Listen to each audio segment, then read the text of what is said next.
بسم اللہ الرحمن الرحیم۔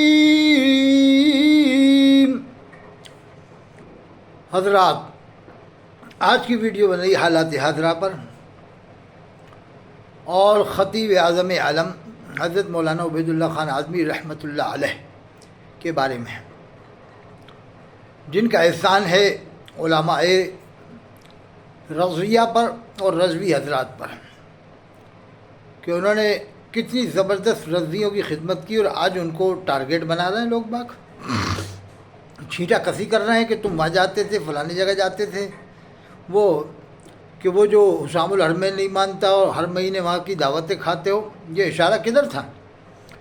یہ اشارہ تھا مفکر اسلام حضرت پیر ابو میاں صاحب رحمۃ اللہ علیہ کی طرف۔ شاید حضرت کے تعلقات ہیں حضرت عبید اللہ خان اعظمی صاحب کے وہاں پر، اور وہ سب کو مسلمان مانتے ہیں، دیوبند بریلی والوں کو مسلمان مانتے ہیں، اہل حدیث کو بھی۔ اہل حدیث کو تو مسلمان مانا جائے گا اس لیے کہ اللہ رسول کو مانتے، صحابہ کرام کو مانتے، اہل بیت کو مانتے، قرآن کو مانتے، حدیث کو مانتے، چاروں اماموں کو نہیں مانتے، 20 رکعت تراویح نہیں مانتے، تو اس سے کافر تھوڑی کہا جائے گا۔ کافر کہنے کے لیے تو پھر بہت چیزیں دیکھنا پڑتا ہے، بہت ساری باتیں ہیں۔ پھر یزید کو کافر کیوں نہیں کہتے فاضل بریلوی؟ اور حضرت ابو طالب کو کافر کیوں مانتے ہیں؟ حضرت فاضل بریلوی نے حضرت ابو طالب کو مسلمان نہیں مانا، کافر مانا۔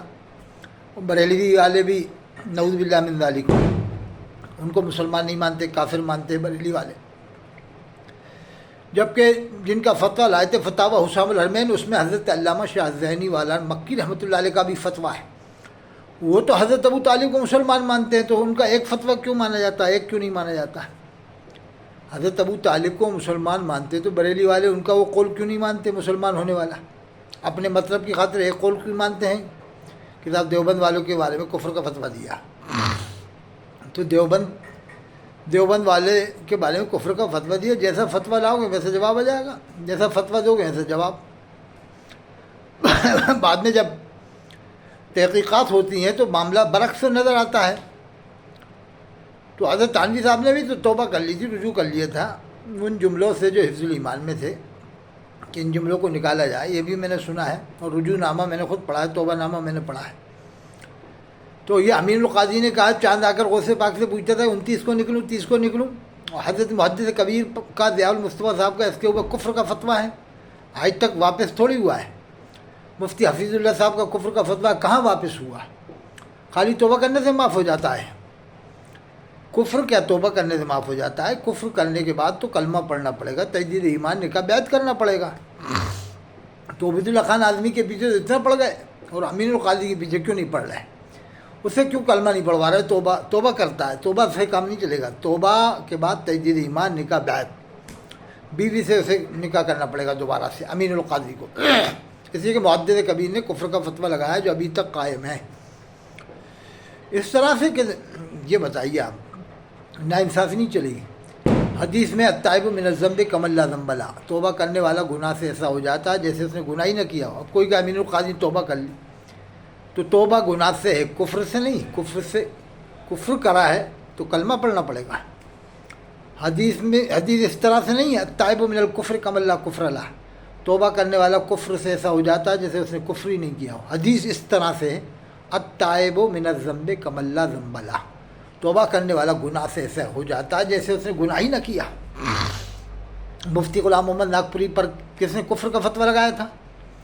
حضرت محدث کبیر ضیاء المصطفیٰ صاحب نے۔ اب ان کو بھی تو کتنے لوگ مسلمان ولی مانتے ہیں، بزرگ مانتے ہیں، مفتی غلام محمد ناگپوری، مفتی اعظم ہند کے وہ خلیفہ ہیں، تو کیا ان کو بھی ہم کافر مانیں؟ کیسے لوگ تم لوگ کیسے فتوے دیتے ہو؟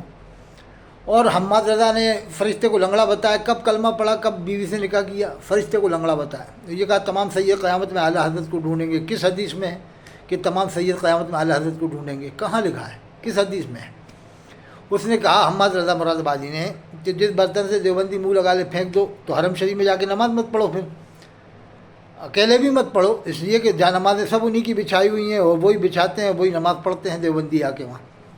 پھر حجر اسود بھی مت چومو، حجر اسود بھی سب دیوبندی چومتے زیادہ تر 98%۔ تو پھر کہاں تک تم بچو گے؟ کفن کیوں لاتے ہو؟